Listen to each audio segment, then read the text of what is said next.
Welcome to Stress-Free IEP. You do not need to do it all alone. With your host, Frances Schefter, Principal of Schefter Law. You can get more details and catch prior episodes at www.schefterlaw.com. The Stress-Free IEP video podcast is also posted on YouTube and LinkedIn, and you can listen to episodes through Apple Podcasts, Spotify, Google Podcasts, Stitcher, and more. Now, here's the host of Stress-Free IEP, Frances Schefter. Hello, everyone, and welcome to the show. Today's guest is April Rehrig, and she is out in California. And April is a special education advocate, a school psychologist, and the founder of Rise Educational Advocacy. April, say hello and tell us why you started Rise Educational Advocacy.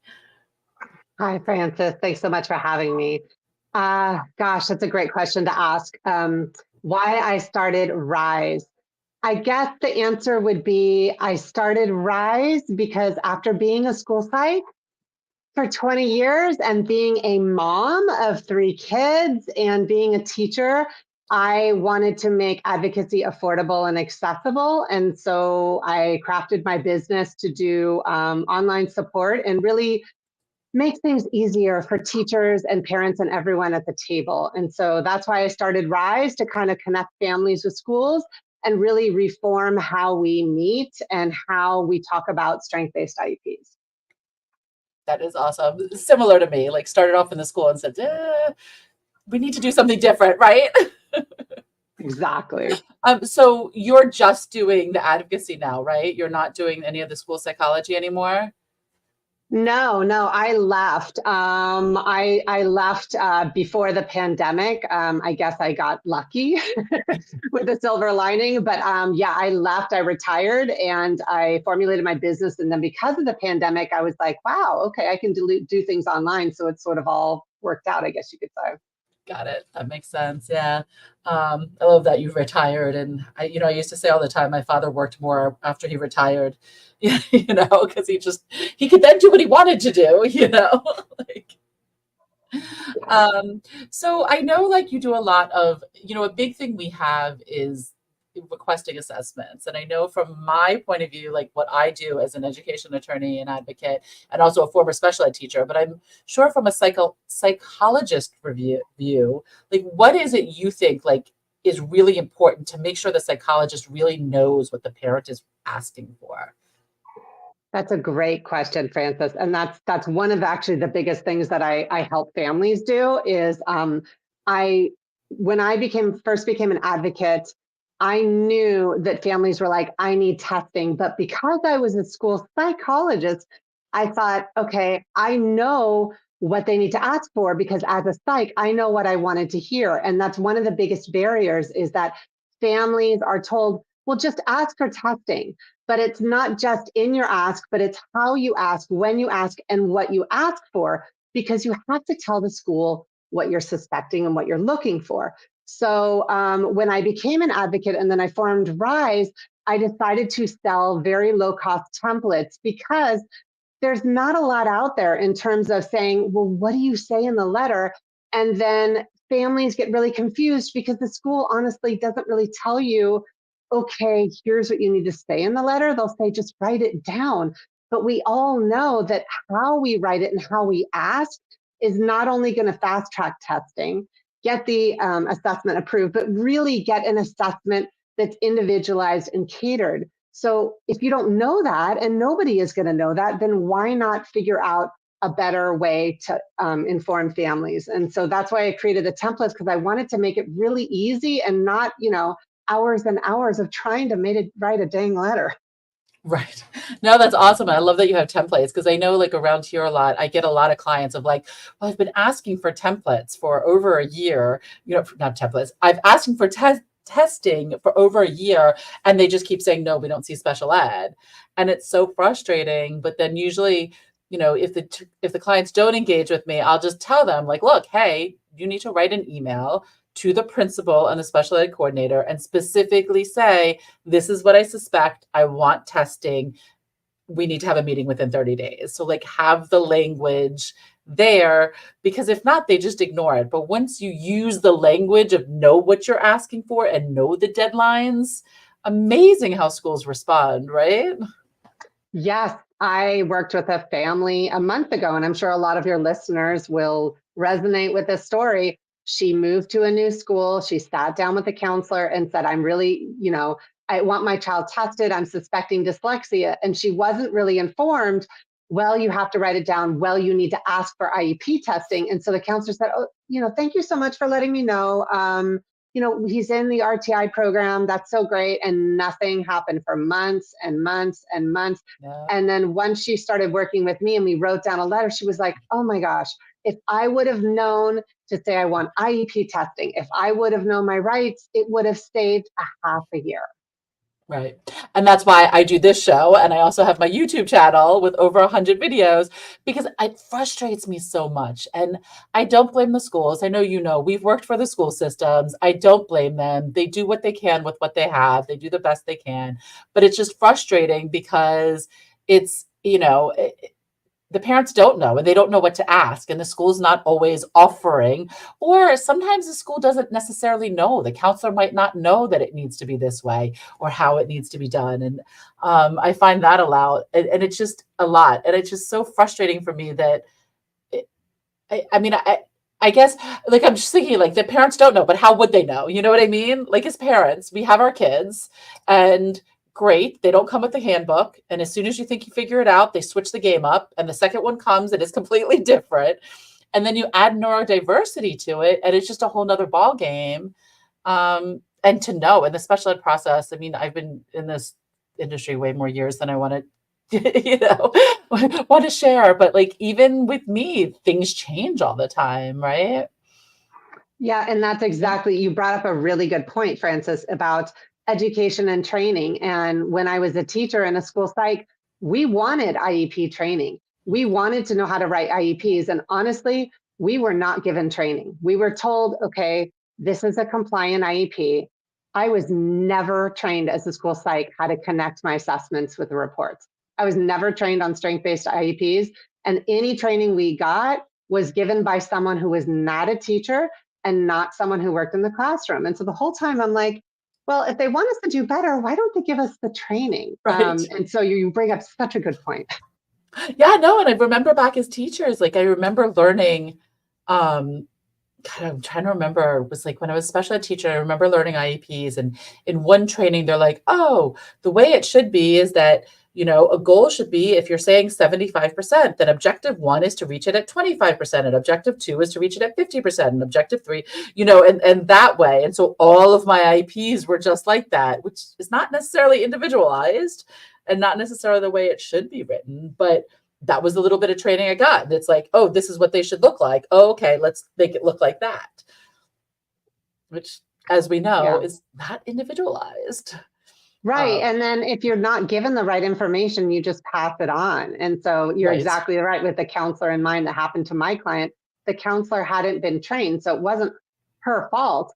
And a lot of the mistakes that happen in special education are because someone told someone else, okay, this is what FAPE means, or this is LRE, and there isn't really a training. And so just like the game of telephone, the information gets misinterpreted, and it's just, all of this can be reformed, but we have to revise how and when we communicate at the table to get better IEPs. Right. Yeah, no. And I look back of when I was a teacher and when I was special ed coordinator, and I look back at the things and what I did. And honestly, I look back and I'm like, yeah, that probably wasn't legal, but that's what my bosses told me. That's what central office told me. That's what the principal told me. So that's what I knew to do. And I didn't know any better. And so, and that's a thing. And that's why, like, I never put it on the teachers or the school staff. It's a systemic issue all over the place of just the training. And it's, there's so much training to be done for teachers. It's really a challenge. Whereas like if they had like one special ed person that it's like just known, if anybody asks any special ed questions, send them to this one person, that like centralize it all. So everybody doesn't have to know everything. They just have to know if they hear the words testing, evaluation, special education, call this person. And then it just makes it more streamlined and easier for everyone. Yeah, I agree. I mean, if we think about, for those of your teacher listeners out there, you'll resonate with this, but like every week we always had in-services, and all of us in the special ed department, I would be like, gosh, well, can't we meet? No. You need to go to the ELA. You need to go to that. I'm like, well, what about our team meetings? And I found, like, honestly, when we met as a team, when, for example, some of the schools I was at, we were able to map out all of the year in advance of all of our meetings, or we would sit there and not pre-meet about an IEP, but talk about, okay, like, what's the plan? How are we doing that? And if we had time to collab and we just incorporated that in our normal prep time, that was the best way to do it. Or if we psychs, we had like a monthly meeting and we could just collab together and trade info on cases. That's it. So the availability is there. It's just getting that kind of aha, I can do this with my team better and I can plan better is so much easier than going to those dang, monthly meetings. And you're like, I spent 3 hours here in PD and I didn't learn anything at all. I remember those days. Yeah. And I mean, I get it because the principals probably, whatever, like this is what the in-service has to look like. And it's, they kind of stock our training as teachers and psychologists rather than individualize it to what our needs are and what the kids' needs are. It's just gets so frustrating. So I remember sitting in some of these in-services and I'm like, are you kidding me? Like I was teaching, I was teaching the very intellectually disabled. I mean, back then it was something totally different. That's not PC. I don't even know what they're calling now, but like my kids were the IQs under 40, the nonverbal and all that other stuff. So 95% of the in-services made no sense to me because it was completely I wasn't working on curriculum.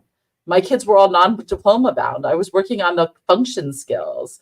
And so like sitting there in this class to learn this stuff, and when I was doing it, it was way before internet. So it wasn't even like I could be on the computer to do, something like to work on my IEPs while I was sitting in this class.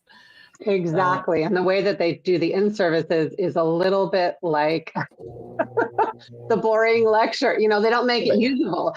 So I felt like after I taught kindergarten, I'm like, all right, I'm going to teach everybody differently here because honestly, we learn so much better in short little increments and 20 minutes here and a video here, just like our kids. So when they do the PDs, they need to make them more interesting. Right. Agreed. So for parents out there that are listening, because like this is, like, hey, parents, we know the schools are struggling too, right? What do you find is the best for parents to do, like going into an IEP meeting to make it more collaborative? Because there's just so many times, parents don't feel like they're part of the team. There was a meme out once with like 15 people on one side and 2 people on the other side. And over the 15 people is the school saying, we don't understand why it is you feel you need to bring an advocate with you. And it's like, well, let's look. So how do you think, like, what can parents do or say to help make it more collaborative? That's a great question. So when you think about, collaboration and when you have a meeting coming up, for example, if you're a parent, you need to, first of all, tell the school what you're concerned about, and you need to formulate your information so you can attach it to their record. So I always tell my families, write a parent letter of attachment. And when you get the IEP invitation, or if you request an IEP invitation, you're going to attach it. And in your attachment, you're going to say, here is what my concerns are. Here are my child's strengths. Here is what I would like you to review and consider. So when the team finds out early, oh, okay, mom wants us to talk about A, B, and C. She put it in bullet points. She made it less than a page, so it's not overwhelming. And then you ask for drafts. And so with the drafts, for example, you can review the present levels of performance. You could submit as a parent what I call a parent report, which is where you put your information. Here's what I'm doing at home. Here's the outside evals. Here's what I want you to list on the present levels page. And then you're giving the team information. You're attaching it to your record. You're putting it on the IEP itself. And then when the team meets with you, they already know, oh, mom wants us to discuss this proposed goal, or mom is concerned about this, or here's an agenda that mom created and we're going to walk through the agenda. So then when you walk into the IEP, you have your child's record and you have like a whole little folder that you make, and it's got the prior IEPs in there, the progress reports, your parent letter of attachment, you bring copies. And then as the team's going through, they're like, what are your concerns? You're like, oh, I already submitted them. They should already be incorporated in the present level section in the parent input section. And then you pass out your agenda and the team's like, oh, now I know. You cut down the meeting time, you get your drafts, you can get to the offer of FAPE by cutting down the time because you're planning again. So it's sort of a proactive way of collaborating with your team instead of waiting for the IEP to fail, waiting for problems, looking for errors, and then be like, oh, this meeting was terrible. Now I'm going to say what I don't like. Right. No, and I love that because doing the in writing before the meeting is then like one of the issues I have often is that PWNs, the prior written notice that comes after meeting, are just junk. And 95% of the time, they don't include everything they're supposed to include. And if the parents, I actually didn't quite know this, but if the parents write like, hey, here are the errors in the PWN, the school's supposed to edit the PWN. And they never do. They have to respond. You're exactly right. They have to respond. Yep. And so, that was a violation on a state complaint that I did. But so then you can say, on this date, I sent you this letter asking for all of these things. So now all of this, if it didn't get discussed, needs to be on the PWN of why it didn't get discussed. Because school, you had that responsibility. This is what I wanted as a team member. And it kind of puts that accountability back on them. And I know for me, I found is that once the family starts using the language and starts, quoting the laws and just saying the rules and stuff, and even sometimes saying, well, I was talking to an attorney and she said that the schools start changing a little bit on their attitude and the things they do. Yeah, that's actually true. It's kind of sad that it requires someone else to come in, but you're absolutely right. 100% of the time when I was the school psych and we had an advocate come in, everyone would dot their I's, cross their T's. They would just sit up more. They'd be more willing to do stuff. And it shouldn't be like that. Yeah. But the reality is it's true. Just like if you go anywhere else and someone hears like even a whiff of like an attorney involved, people are like, ooh, you need to be careful. Right. It's funny that you say that because like people always ask like the difference between an advocate and an attorney, and I full 100% support advocates. I think they're great. There's a place. The difference, at least around here, is when you bring an attorney to a meeting, their attorney comes and central office comes. Yeah. And central office is the decision makers, and so it's a very different meeting when you have the higher ups looking at you. Yeah, that's true. And you bring up a really good point is that sometimes I'll have families and they'll say, man, I do not get along with this teacher, or this principal's always, da, da, da, da. And I'll say, well, you can ask someone from the district to come to the meeting. You can ask for a facilitated IEP. You can ask for another representative to come to the meeting because there's a conflict of interest with so-and-so. And so parents can ask for people from the district to come to the meeting. But again, they have to tell them in advance. They have to cite the reasons why, and they have to let the team know what's going on. If they don't say anything to the IEP, it's not useful. Right. No, that's so true. And that's the thing. It's a lot of, you don't know what you don't know, and you don't know what to ask for. And that's, again, the reason for my show is to put it out there like, hey, do this or ask that and stuff like that.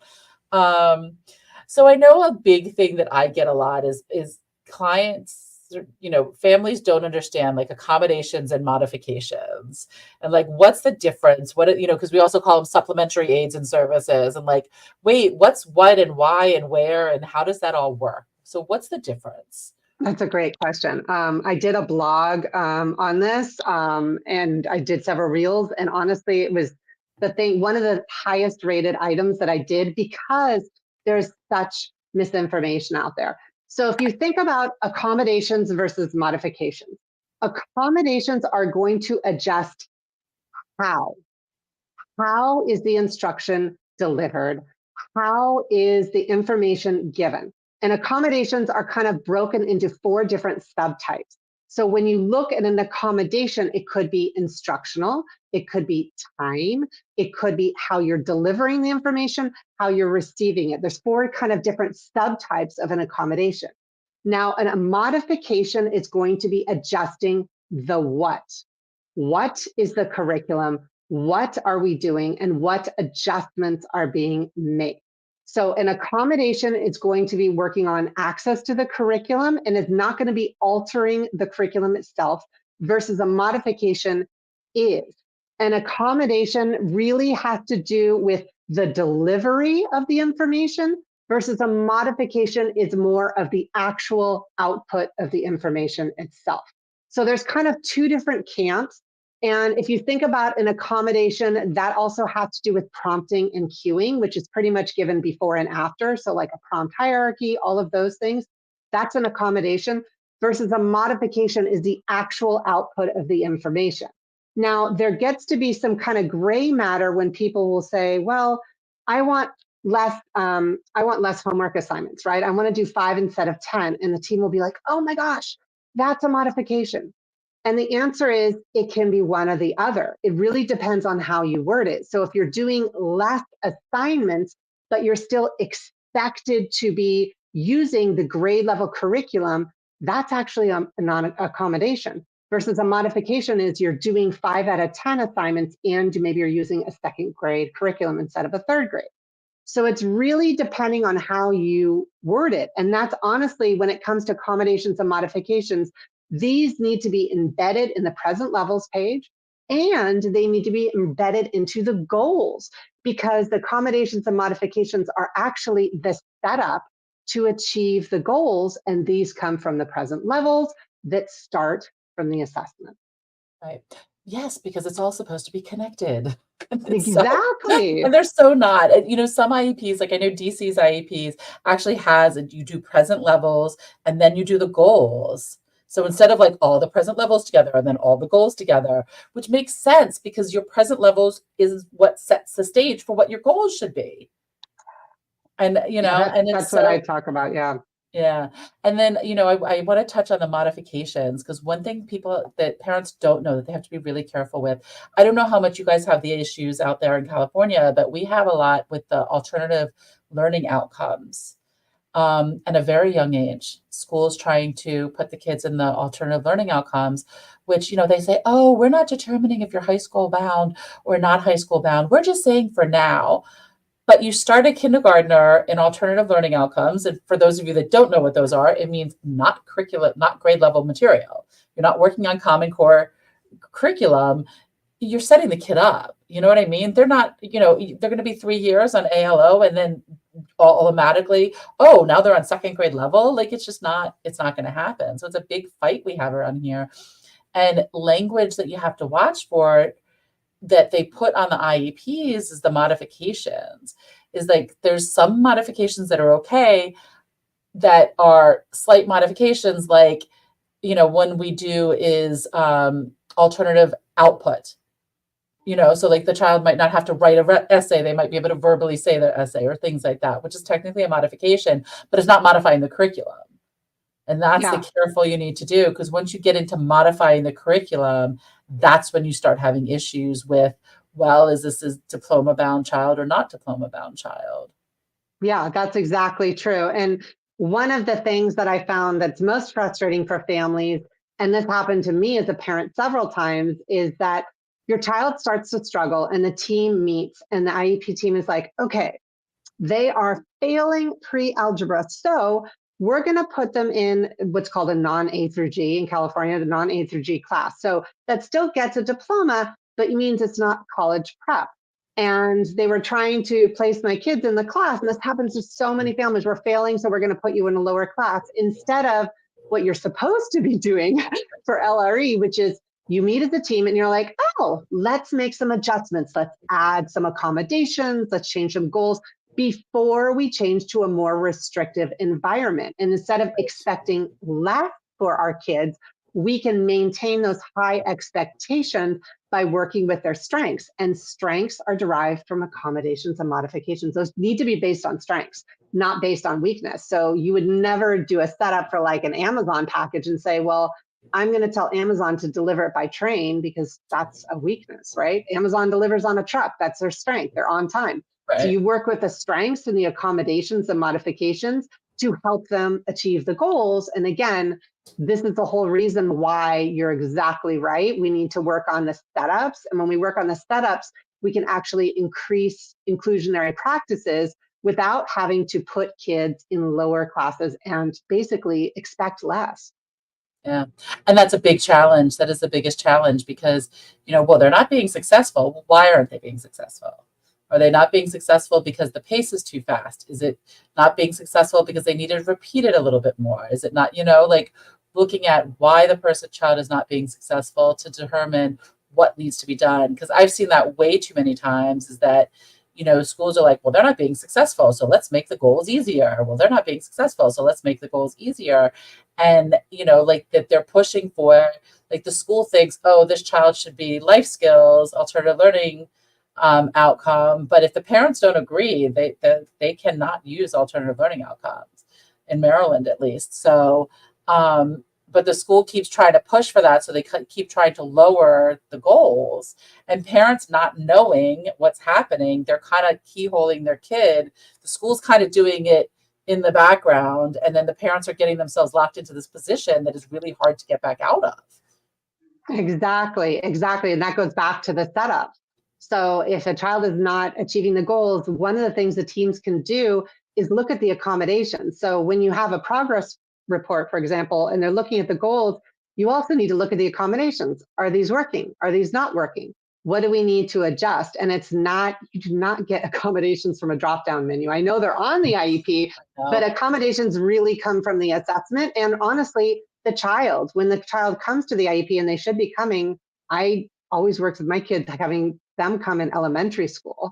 And it's like, what works for you? What do you like? Oh, I really like video games. Awesome. We're going to use this visual, because you are really receptive to visual and like saturation. I'm not going to have you do extended time if time is a struggle for you, because why should I give you more of what you struggle with? Right, exactly. And it's always the stock, but I love that. Yeah, I didn't even think about bringing them when they were younger, but definitely in middle school, high school, like when you're supposed to start inviting them. I like to have the kids come to do that, the accommodations, and I do not want them sitting through the whole IEP meeting most of the time, because they're boring for us as adults. You can imagine the kids going through it. And it's hard to listen to some of that, but definitely for the accommodations and supplementary aids, because, hey, the kids know what's working. Right. And then if they take their IEP to college, and many of them do, it's like if they've been part of the meeting and they're in it, it makes a whole difference. So they understand what's effective, and then they can sit there, and then as the parent, you're pulling back, because you have to pull back on stuff, on the accommodations and the services, because if you heavy duty it up till senior year, and then you're like, we're getting into UCLA, but the child isn't been used to moving into that kind of self-advocacy and self-determination phase, then it's not helping. So you should be pulling back junior and senior year and just kind of hanging out. And then your child is running the meeting, because they're like, I know what I need. I know how to access disability supports in college. And I understand that this is what I need. And once I get into college, I can access these services myself, because I've been advocating already at the table. Right. And so there's two things on that I want to touch on. First, IEPs don't go to college at all, because they're not, IEPs die when you graduate high school. But you can get accommodations under the American Disabilities Act. The eligibility is different, and what's allowed is different. And the other reason parents need to pull out, which parents get frustrated, is it doesn't matter that you're paying the bill, mom and dad. Your child is 18 years old. And in the eyes of the law, I talk about the FERPA waiver. Right? Yeah, I was talking about that over the weekend with at a conference with other parents. But yeah, the FERPA waiver, signing the FERPA waiver, and even if your child doesn't have an IEP or a 504, and you have a typical, what we call a typical child, which is not typical, you need to know about the FERPA, because if you don't sign the waiver, you're not going to get any of the tuition statements, so you're not going to know anything. Right, exactly. And that's the thing. Like, I did a presentation for Florida Ahead, and on that, and like they're just, the disability offices are saying, yeah, parents walk in and be like, here's my child's IEP, you need to implement it.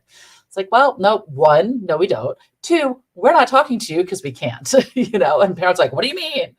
And it's a hard pill, but I love that you say that, is that the parents should pull back and let the kids step up to the plate more in junior and high school, because they're the ones that are going to have to do it.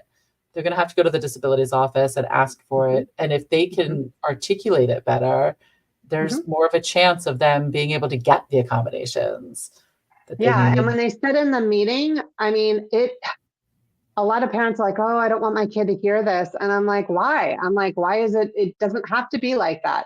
When my kids come to their IEP, things change. Parents, teachers speak to them differently. They don't talk about, they talk to.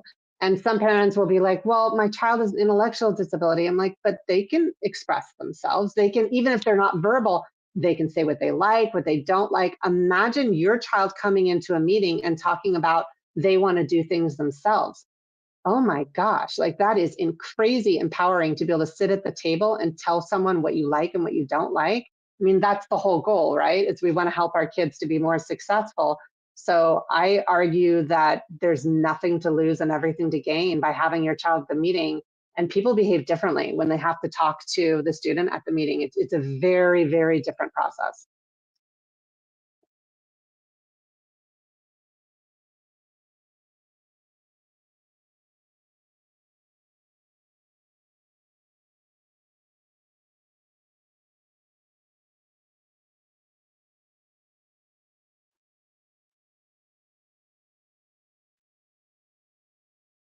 Since we're going to edit this anyway, I'll just pop on in case you didn't Okay. get that.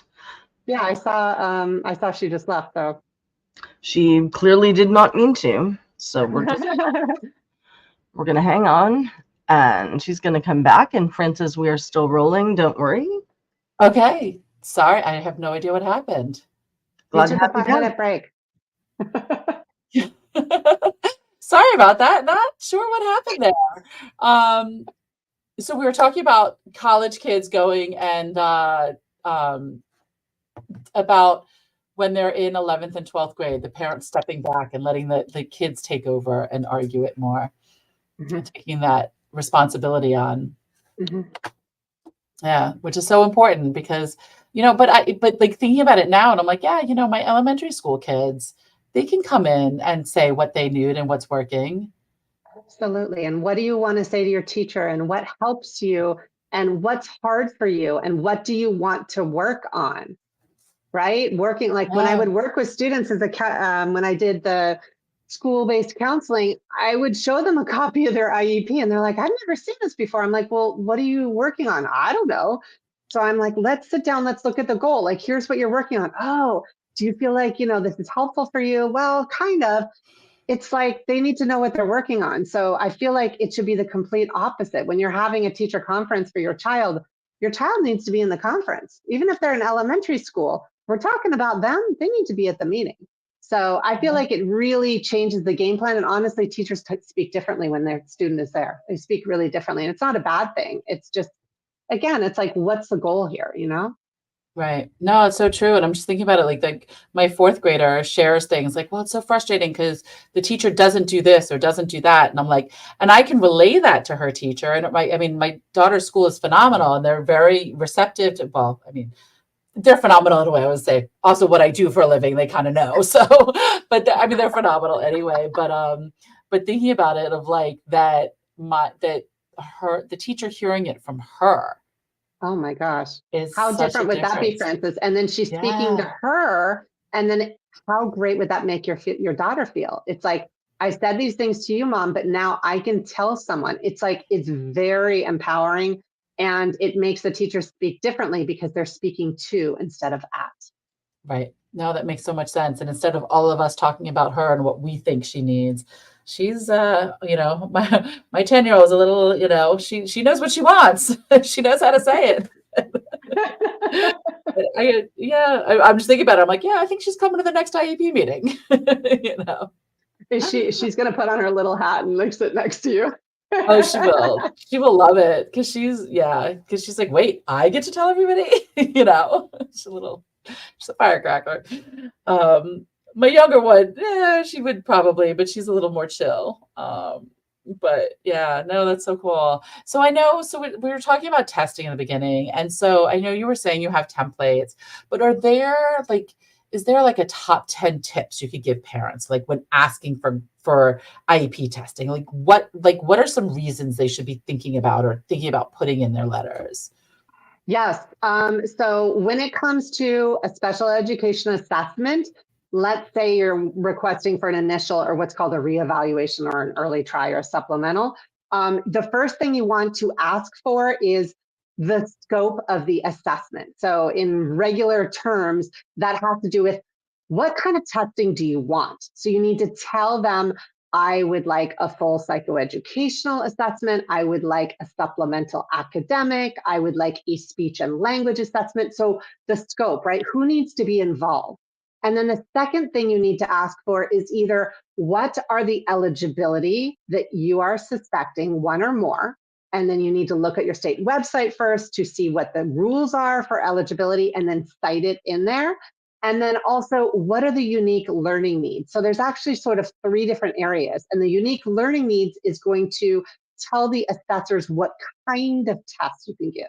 You're not able to say, I want the WISC, I want this, but you can certainly say, I would like tests in executive functioning. I would like tests in this area. I would like this type of assessor with this expertise to work with my child. So when you're writing your letter, you're talking about eligibilities or related service areas you suspect.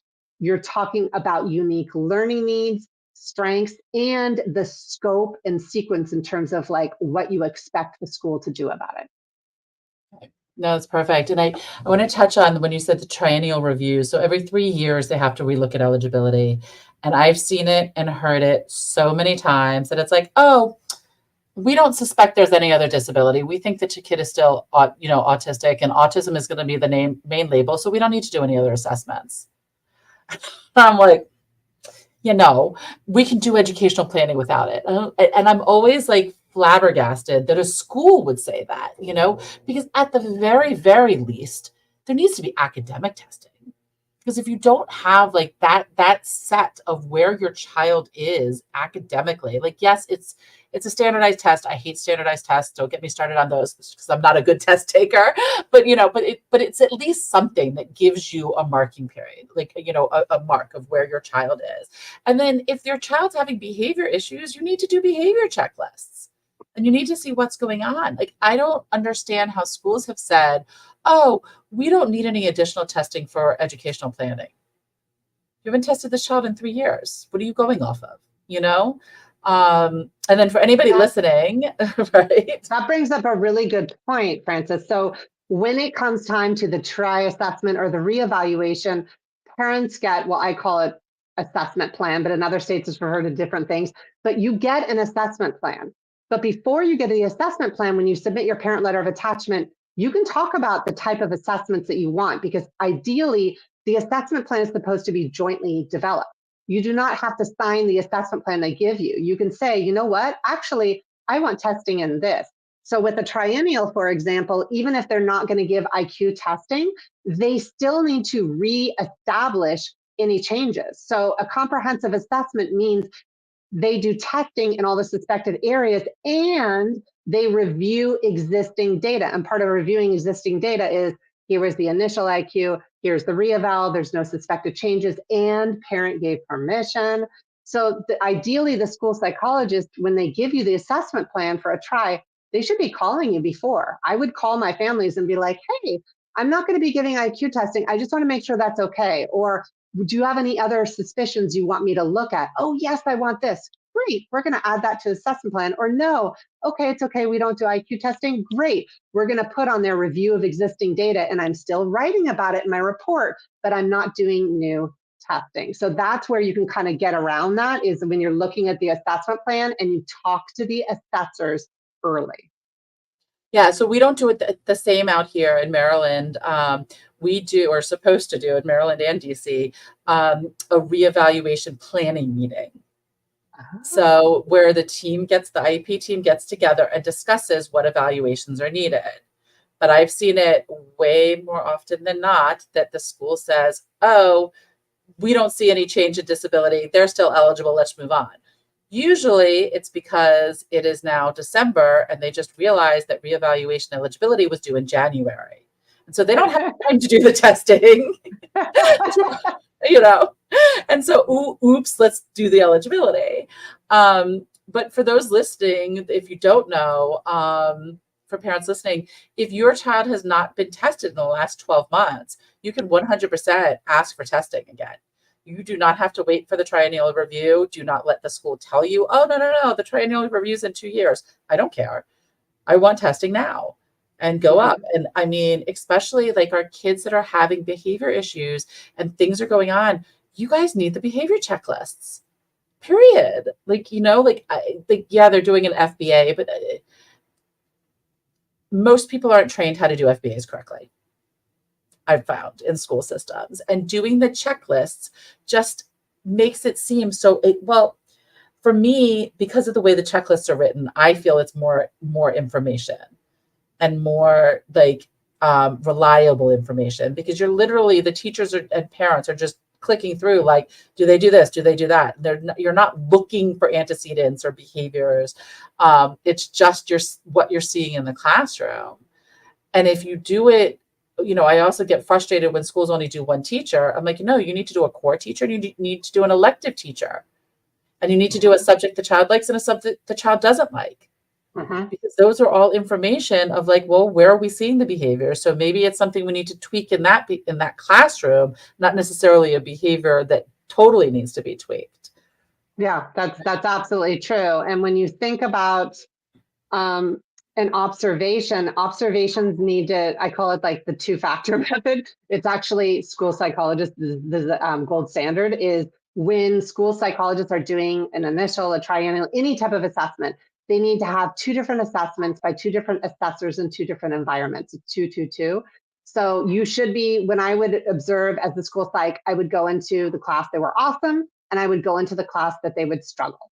And I would always do the observations through the riot method, which is you first review existing information, you do the interviews, you observe, you test last, because you need to test in terms of what you suspect. So you first have to have the reason for referral and then embed it out and then flesh it out last through the testing. If you're testing and you've never met the child, you never observed them, how do you know what to look for?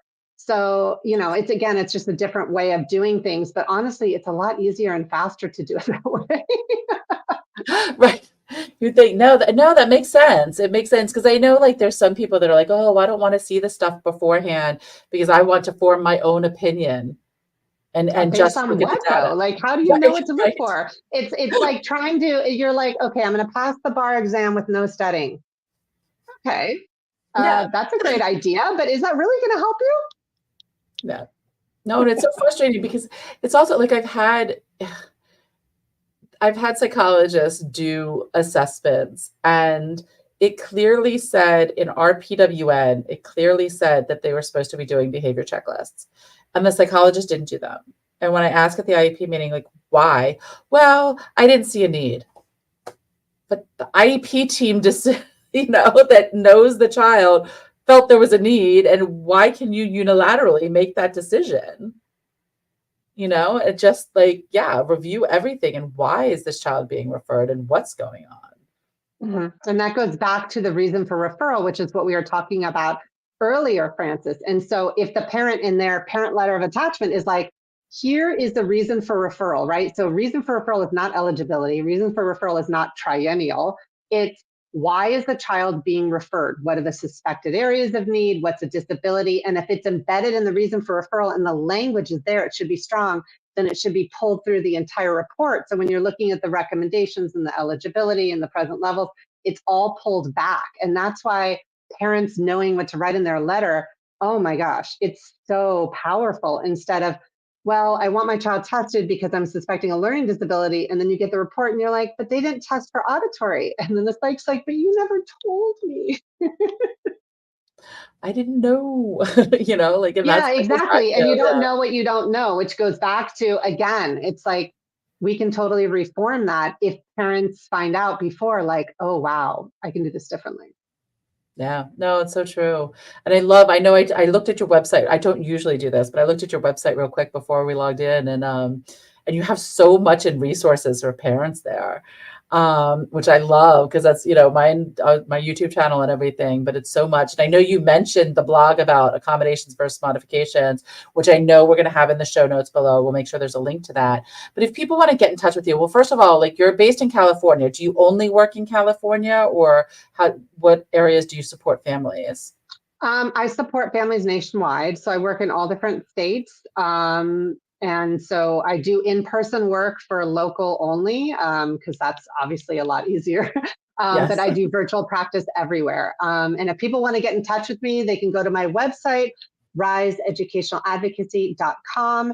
If they want to check out my Teachers Pay Teachers store, parents, teachers for fillable templates, do-it-yourself stuff, that's Teachers Pay Teachers /Rise Educational Advocacy, or they can follow me on Instagram at Rise Ed Advocacy. That is so awesome. And all those links will be below. Thank you so much, April. I love, like, even though our jobs